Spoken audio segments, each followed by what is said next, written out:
in Rajasthan. Sir has illustrious journey marked by dedication and distinguished career of service and excellence. Sir has represented Government of India at INCB Expert Group meeting held at Vienna International Center, Austria in the year 2024. Sir is not just a dedicated officer but also one of those shining examples of how a person can create a wave of positive change in society. We welcome you, sir. Thank you sir. सबसे पहले तो मैं आज का जो topic रखा है भारत के नवनिर्माण में नारी शक्ति का योगदान और उसके चीफ गेस्ट आदरणीय GS Chauhan sir, joint secretary UGC sir का आप लोग तहे दिल से स्वागत, सत्कार और अभिनंदन और वंदन करें। मैं मन से सुनता था तो सर जो एज ए चीफ गेस्ट और जो विषय रखा गया है सेमिनार का एक दिवसीय, तो आप एकदम दिल से बोल रहे, मतलब किसी कोई वो सरकारी औपचारिकता वाला मामला नहीं था। तो सर मेरी तरफ से क्योंकि मैं भी कॉलेज लेक्चरर रहा हुआ हूँ, तो एक बार पुनः आपका स्वागत, सत्कार और अभिनंदन। हमारे यूनिवर्सिटी के परम आदरणीय श्रीमान कर्नल प्रोफेसर एस सारंगदेवोत साहब, चेयरपर्सन साहब, इनका भी मैं अभिनंदन करता हूँ। हमारे महेंद्र सिंह जी राठौर साहब, सेक्रेटरी विद्या प्रचारिणी सभा, आपका भी स्वागत करता हूँ। और हमारे जो है चौहान साहब, केशव सिंह जी चौहान साहब, केशव साहब, आपका भी मैं केतन सिंह जी चौहान साहब का भी तहे दिल से अभिनंदन करता हूं और स्वागत करता हूं मैं हमारे परम मित्र और मेरे पाली जिले से ही पौड़ निवासी श्रीमान निरंजन नारायण सिंह जी साहब, जो सेक्रेटरी है यहाँ के, जिनकी बदौलत मुझे आप सब लोगों से मुलाकात होने का मौका मिला, तो मैं निरंजन नारायण साहब का भी तहे दिल से आभार व्यक्त करता हूँ। Madam dean faculty Nehru Rathore madam का भी मैं आभार व्यक्त करता हूँ, स्वागत करता हूँ। और जो आज के टेक्निकल सेशन की स्पीकर नाथद्वारा पीजी कॉलेज से पधारी है करुणा जोशी मैडम प्रिंसिपल, उनका भी मैं स्वागत, सत्कार और अभिनंदन करता हूँ। और अभिनंदन आप सभी प्रतिभागियों का कि आज इस विषय के ऊपर, क्योंकि सर ने और जैसा रेणु मैडम ने अपने उद्बोधन के अंदर लोपा मुद्रा से लेके विपाला से लेके वैदिक युग से लेकर के वर्तमान युग तक और जिस धरती पे हम बैठे हैं वहां का चौहान सर ने बताया कि अगर भक्ति शिरोमणि में अंदर नाम लें तो मीराबाई से ऊपर कोई नहीं। और त्याग के अंदर अगर देखें तो पन्ना भाई से बड़ा कोई त्याग नहीं जो अपने बेटे को सुला दे और राजवंश को बचा दे। तो त्याग और लॉयल्टी और वफादारी और स्वाभिमान, अगर मेवाड़ के इतिहास को मैं समझता हूँ कि भारत के इतिहास से माइनस करते हैं तो पूरा भारत का इतिहास ही निष्प्राण और निर्जीव हो जाता है। तो आज हम उस प्रांगण के अंदर है कि मेवाड़ की मिट्टी का तो अगर तिलक भी लगा दें, हल्दी घाटी का या खड़ी का भी, तो आप में शौर्यत्व और वजस्व और वीरता के प्राण वैसे भी अंदर आपके अंदर जो है वो संचार हो जाता है। तो ऐसी वीर शिरोमणि हमारी मेवाड़ की धरती को मैं नमन करता हूँ। और वर्तमान में सर जैसे मेरे पास as a narcotics control bureau के जोनल डायरेक्टर का दायित्व है राजस्थान का, तो मैंने राजस्थान के अंदर लगभग सर ज्वाइन करने के बाद, चूंकि अभी आदरणीय प्रधानमंत्री जी ने लगभग 15 दिन पहले ही एक ड्रग फ्री कैंपस की शुरुआत की, आदरणीय गृह मंत्री जी ने पूरे देश की ANTF कॉन्फ्रेंस हुई थी, तो उसके अंदर सहयोग से जब मैं उदयपुर आगमन हुआ और निरंजन साहब ने बताया, तो कल हमने एक छोटा सा फंक्शन किया, लेकिन मैं आपसे निवेदन करना चाहूंगा कि कल रात में 8:30 बजे यूनियन होम सेक्रेटरी भारत सरकार ने हमारे उदयपुर के अंदर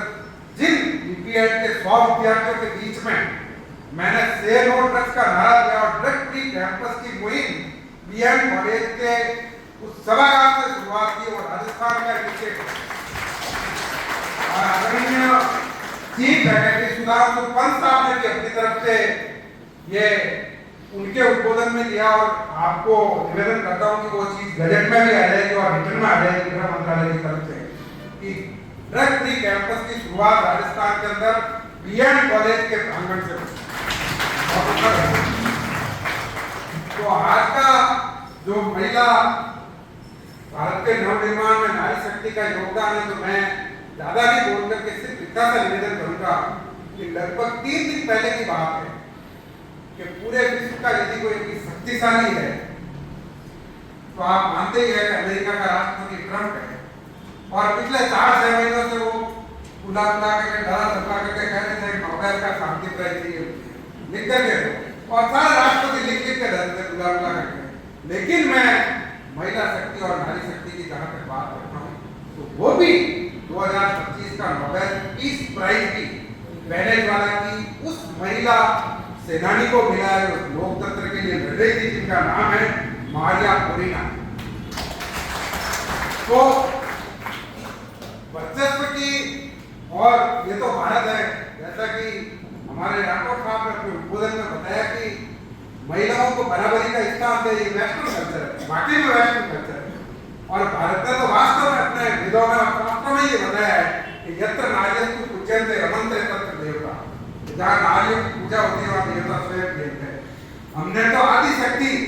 आपने कभी पुरुषों के लिए पुरुषार्थ रखा है क्या? नवरात्रा जैसे हम देवियों की पूजा करते हैं, 9 देवियों की, ऐसा कोई पुरुषार्थ देखा आपने जिसमें हम 9 दिन भूखे रहे पुरुषों की शक्ति के लिए? लेकिन ये आदि शक्ति है, अर्धनारीश्वर,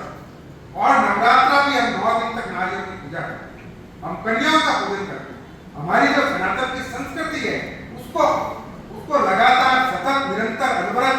हमारे बच्चों के बीच में, अब चूंकि ये जो संक्रमण काल चल रहा है, अभी जैसा कि 3 साल में बताया ना, घर आपके अंदर मोबाइल आ गया और मोबाइल आने की वजह से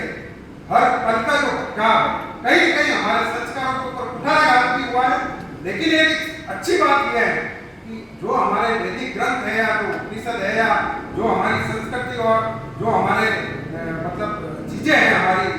वीरता की, औजस्व की या हमारे परंपराओं की, वो आसानी से आप तक पहुंच जाती है। तो कल सर मैं ऊपर राणा साहब मुझे लेके गए थे महाराणा प्रताप अपने प्राच्य विद्या प्रतिष्ठान के ऊपर, तो चूंकि मैं इतिहास का विद्यार्थी रहा हूँ तो मेरी रुचि रहती है, तो जब मैंने वहां का देखा तो मैंने एक निवेदन किया कि इसका कहीं न कहीं हमें एक डिजिटल रिकॉर्ड तैयार करना चाहिए, क्योंकि यदि हमें चीजें हजारों साल तक रखनी, अभी तक तो हमने रखी, क्योंकि यहाँ का जो बीएड यूनिवर्सिटी और बीएड का जो स्टाफ है उसकी अपनी एक भक्ति है, शक्ति है, उसकी वफादारी है। लेकिन आज के 25 साल बाद स्टाफ और चल जाएगा, आज के 50 साल बाद और कोई दूसरे होंगे यहाँ सामने और इधर कोई और होंगे, तो उन बच्चों के बीच में ये चीजें अनवरत, अभी तक भारत के इतिहास का अगर कोई सबसे बड़ा स्रोत है तो वो श्रुति परंपरा जो हमने सुना और आगे सुना है, वही मंत्र आधार चल रहे हैं। जो ऋग्वेद के अंदर होता होते थे, सामवेद में उद्गाता होते थे, यजुर्वेद में अर्धव्य होते थे, अथर्ववेद में ब्रह्मा होते थे, जो उपवेद होते थे और उनके जो मंत्र उच्चारण होते थे, तो उनके मंत्र उच्चारण की। लेकिन अब हमारे पास जब तकनीकी आ गई है, जब डिजिटल क्रांति का युग है, तो उन पूरे जो हमारी भैया है, लेखें हैं, जो हमारे ताम्रपत्र हैं, कहीं न कहीं उनका हमें स्कैनिंग करके डिजिटल रिकॉर्ड जो है वो करके तैयार करके पूरा फोकस, उसके अंदर मैं माननीय चौहान साहब का एक निवेदन करूंगा कि इस समय आप उस पद के ऊपर विराजमान है एज ए जॉइंट सेक्रेटरी, तो आपको यहाँ से एक प्रपोजल जाना चाहिए प्रतिष्ठान के जो हमारे पुराने राजस्थान के इतिहास के स्रोत और सामग्री है,